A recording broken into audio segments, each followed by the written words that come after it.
Shalom, selamat pagi, dan salam damai sejahtera untuk kita semua. Mari sejenak kita merenungkan firman Tuhan dan berdoa.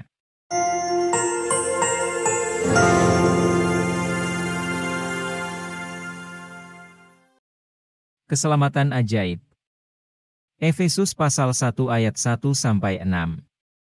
Ajaibnya keselamatan dari Tuhan akan kita sadari apabila kita membandingkan keadaan kita di luar Kristus dengan berkat-berkat rohani yang kita dapat dalam keselamatan, ayat 3.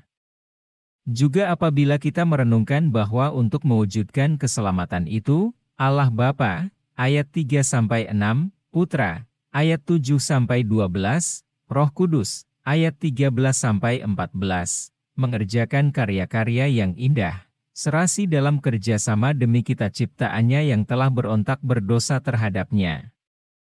Kota Efesus dipenuhi dengan berbagai gaya hidup yang salah. Namun, di kota itu kini keselamatan telah terwujud. Orang percaya yang menerima Yesus Kristus sebagai Tuhan dalam kehidupan mereka mengalami keselamatan ajaib. Mereka bukan lagi orang yang hidup sia-sia dalam kecemaran dosa. Mereka diubah Tuhan menjadi orang-orang kudus, ayat 1. Sejak itu, berkat rohani seperti kasih karunia dan damai sejahtera, ayat 2, serta seluruh kepenuhan keselamatan, ayat 3, menjadi pengalaman nyata mereka. Itulah keajaiban keselamatan yang Tuhan kerjakan dari waktu ke waktu, termasuk yang kini kita terima dan alami. Bagian ini berbicara tentang sumber keselamatan dan maksud keselamatan.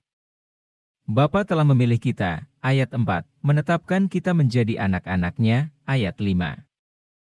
Rencana itu terwujud karena putranya, Yesus Kristus melakukan karya penyelamatan bagi kita. Ajaran tentang rencana keselamatan dan pilihan kekal Allah Bapa ini membuat keselamatan bertumpu pada sesuatu yang pasti dan bukan pada kondisi atau pengalaman kita. Maksud keselamatan adalah agar kita hidup memuliakan Allah. Menerima anugerah Allah yang ajaib ini pasti mendorong kita menaikkan pujian syukur dan menjadikan kehidupan kita layak dan serasi dengan kemuliaan dan anugerahnya itu. Renungkan, keajaiban rencana keselamatan Allah dan kurban penyelamatan yang ditanggungnya bagi kita, menolong kita agar dapat menghayati keselamatan, mensyukurinya, dan hidup kudus. Selamat beraktivitas kembali.